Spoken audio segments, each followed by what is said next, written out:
हम डिस्कस कर रहे थे डिफरेंट टाइप ऑफ प्रोजेक्शंस। इसमें हमने पैरेलल प्रोजेक्शन के दो टाइप्स डिस्कस किए थे, ऑर्थोग्राफिक और ऑब्लिक। ऑर्थोग्राफिक प्रोजेक्शन के अंदर हमने डिस्कस किया था कि 6 व्यू पॉसिबल हैं, front view, top view, bottom view, rear view, left side view and right side view. In 6 view के अलावा और कोई अगर आप पैरेलल प्रोजेक्शन किसी भी और एंगल से लेते हैं, वी कॉल इट ऑब्लिक। ठीक है, ऑब्लिक प्रोजेक्शन के अंदर भी हमारे कुछ टाइप्स डिफाइंड होते हैं, बट स्टिल इन 6 के अलावा कोई और व्यू होता है तो वो ऑब्लिक कहा जाता है।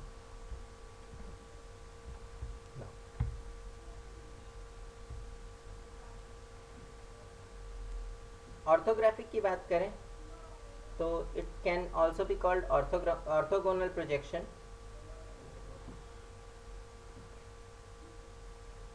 एंड इस प्रोजेक्शन के अंदर जो है हमारे कम से कम तीन कॉन्सेंट्रिक व्यू चाहिए होते हैं हमें। फॉर एग्जांपल फ्रंट, टॉप और लेफ्ट साइड या राइट साइड व्यू से हमारा काम चल जाता है। ठीक है, तीन प्रोजेक्शंस जो है किसी भी ऑब्जेक्ट को डिफाइन करने के लिए सफिशिएंट होती हैं, but we have other 3 also. इसमें अगर हम बात करें तो ये सारे प्रोजेक्शन के लिए जो प्लेन्स होते हैं ये आपस में एक दूसरे के परपेंडिकुलर होते हैं and they are coinciding at one common point. Now just have a look at this image. Here is the top side view. Top side से अगर आप इस पर्टिकुलर ऑब्जेक्ट को देखते हैं तो you will find this kind of image, that is a rectangle, and inside this there is one straight line. If you look it from this side, that is one of the horizontal side, you can say front side. So front side से जब हमने इसे देखा, then it has one rectangle and one triangle. और जब हमने इसे left या राइट साइड व्यू से देखा, then it is a rectangle along with a straight line that is defining this particular position. Okay. Oblique projections की बात करें तो ऑब्लिक प्रोजेक्शन को हम कैटेगराइज कर सकते हैं अलग अलग तरीके की प्रोजेक्शंस के अंदर। इसमें क्या होता है कि जो हमारे डिफरेंट पैरेलल एक्सीज होते हैं इनको हम क्या करते हैं, हल्का सा टिल्ट करते हैं। और कितना टिल्ट करते हैं इसके ऊपर इसके दो नाम आते हैं, कैवेलिनियर एंड कैबिनेट। सो कैवेलिनियर की अगर बात करें तो इसमें 45 डिग्री के एंगल्स के बीच में जो है 45 डिग्री का एंगल होता है आपके पैरेलल एक्सीज के बीच में। मींस एक्स से जेड पे जो एंगल बन रहा है, a line parallel to x axis is making an angle of 45 degree with z axis, then it is cavalier. Okay, and if this angle is different from 45 degree, then it becomes cabinet. It is normally 30 degree or 163.4 degree in case of your cabinet projection. Cabinet के अंदर आपके जो है 163.4 degree का ये angle होता है y to this z axis, and it is 30 degree angle between y to x.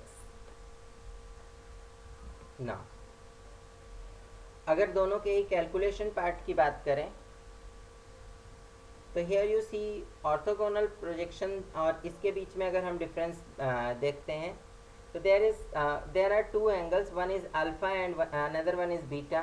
Alpha angle is the angle between your original x axis to the point where actually you want to project. ठीक है, जिस angle से आप project करना चाहते हैं उसके corresponding जो भी आपका प्रोजेक्ट करने के लिए पॉइंट हो। ठीक है, और बीटा एंगल आपका जो होता है that is between the line joining your z axis and means it is between your z axis and the plane containing the object. ठीक है. सो डिफरेंट प्रोजेक्शंस की बात करें तो अगर बीटा एंगल आपका 90 डिग्री का होता है तो इसको हम ऑर्थोग्राफिक या ऑर्थोगोनल प्रोजेक्शन कहते हैं. अगर अल्फा एंगल की वैल्यू 1 और बीटा की वैल्यू 45 डिग्री होती है तो we call it cavalier projection, और अल्फा की वैल्यू 0.5 और बीटा की वैल्यू 63.4 डिग्री होती है, then we call it cabinet projection.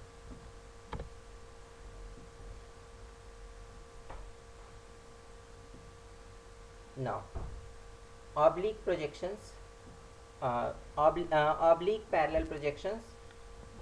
Basically oblique parallel projections जो होती हैं इनको कैलकुलेट करने का जो हमारा तरीका होता है, what we do is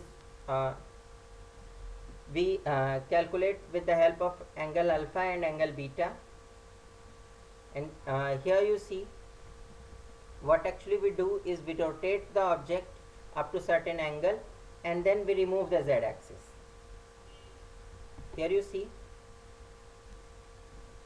z का कुछ component that is in terms of alpha is there with x axis, and in terms of cos alpha is there in x axis, and in terms of sin alpha it is there in y axis.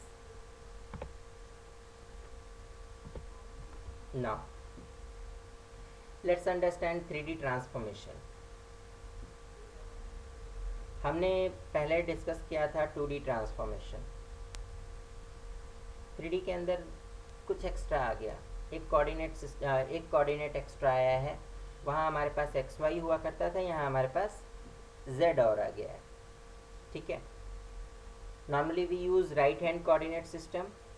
Right hand coordinate system means face your palm towards your side, put your index finger up, rest of the fingers towards your side, and thumb towards the right side.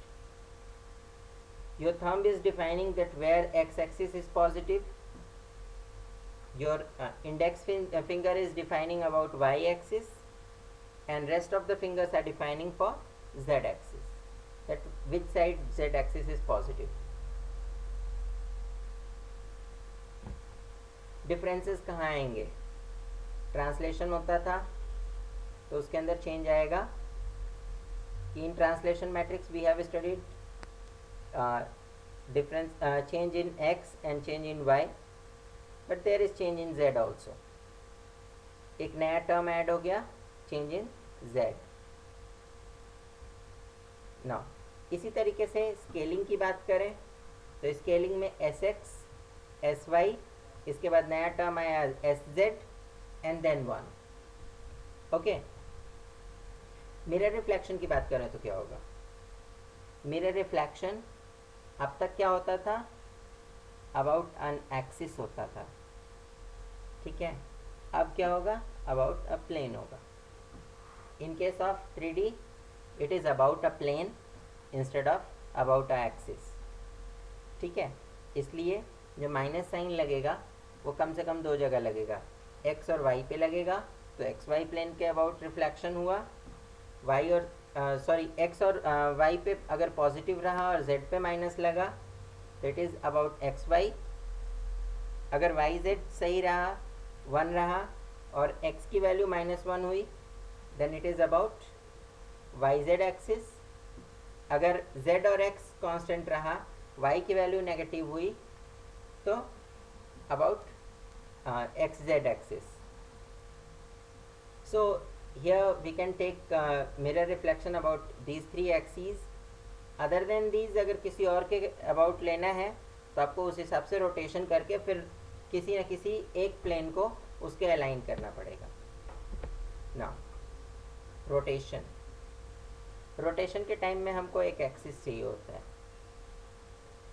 2D के अंदर एक point sufficient था, but 3D के अंदर हमको एक complete axis चाहिए.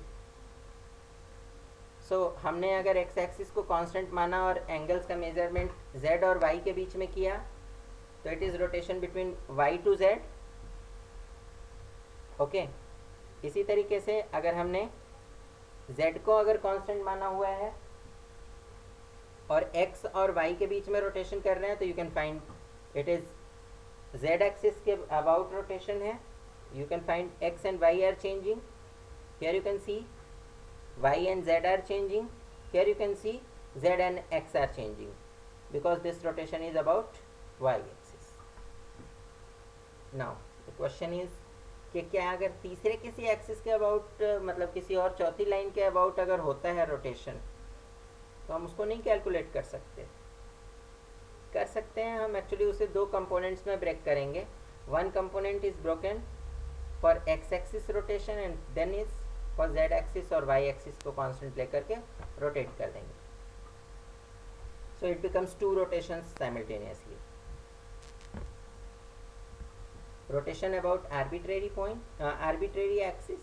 You can see what we have done in case of the previous one. हमने सबसे पहले arbitrary axis के लिए arbitrary point के लिए क्या किया था, वहाँ पे हम shift किए थे. बट यहाँ पे हमें उस point के along rotate करना पड़ेगा. ठीक है. Then after rotation we have to make another rotation, that is the actual rotation that we are looking for. Now here basically you can see what are the different types of rotations possible.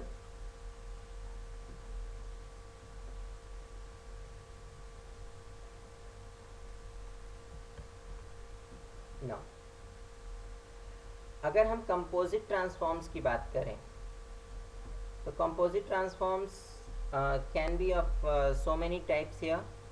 For example, here you see कि पहला composite transform कि हमने किसी एक axis को इसके along किया, उसके बाद हमने जो है रोटेशन परफॉर्म किया. रोटेशन परफॉर्म करने के बाद एक्सिस को अपनी पुरानी लोकेशन पे ले गए and then we have shift shown the result. इसी तरीके से अगर ट्रांसलेशन भी होता है तो you can take translation then rotation and so many things together.